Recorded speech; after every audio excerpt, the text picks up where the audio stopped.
আজ সন্ধেবেলায় মা বলল চল একটু দিদার বাড়ির থেকে ঘুরে আসি। আর আমি দিদার বাড়ি যাওয়ার নাম শুনে একেবারে 5 মিনিটে রেডি। আর যা গরম পড়েছে, হোয়াইট টোন পাউডার ছাড়া অন্য কোনো মেকআপ তো এই গরমে চলেই না। আর এই মহারানীর এখনও তো রেডি হওয়ার নামই নেই। আমি কখন থেকে রেডি হয়ে দাঁড়িয়ে আছি, ফাইনালি মা এতক্ষণে রেডি হয়েছে। তারপরে দিদার বাড়ির জন্য আমরা নিয়েছিলাম এগ চাউমিন। এইদিকে আমরা তো একদম বেরিয়ে গেছি, আর আমার বাহনকে নিয়ে আমি রেডি হয়ে গেছি। আমার বাহনটা হয়ে এখন খুব ভালো হয়েছে, আমি আর মা টুকটুক করে বেশ সন্ধেবেলায় এদিক ওদিক ঘুরতে বেরিয়ে যাচ্ছি। বেশ সন্ধেবেলাটা ভালোই কাটছে।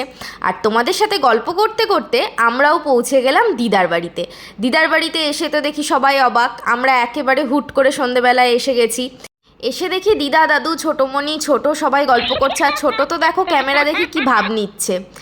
এইদিকে ছোট বেরিয়ে যাচ্ছিল, আমরা এসেছি দেখে কিছুক্ষণ বসলো, আর এইদিকে আমরা সবাই মিলে বসে গল্প করছি। আর গল্প করতে করতেই প্রচণ্ড খিদেও পেয়ে গেছিলো। দেখি দিদা একেবারে প্লেটে চাউমিন সাজিয়ে নিয়ে চলে এসেছে। আর এইদিকে চাউমিন খাওয়ার চক্করে তো আমার ঠোঁটের লিপস্টিক অর্ধেক উঠেই গেছে। যাই হোক, কী আর করা যাবে।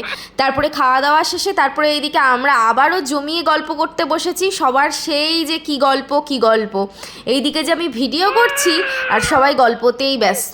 তারপরে কিছুক্ষণ গল্প করতে করতে দিদা আবারও চা নিয়ে চলে এলো। চা খেয়ে গেছিলাম আমার শ্যুটের কিছু জুয়েলারি কেনার ছিল, সেগুলো নিতে। তারপরে তো খাবারের পুটুলি বেঁধেই নিয়েছি, রাতে খাবো তাই। আর যেহেতু হাত এঁটো ছিল এইদিকে, তার জন্য দিদা নিয়ে এসেছিলো জলের বোতল হাত ধোয়ার জন্য। তাই জলের বোতল নিয়ে দিদা টাটা করছে, আর ছোটোমণিকেও টাটা করে বাড়ি চলে এলো।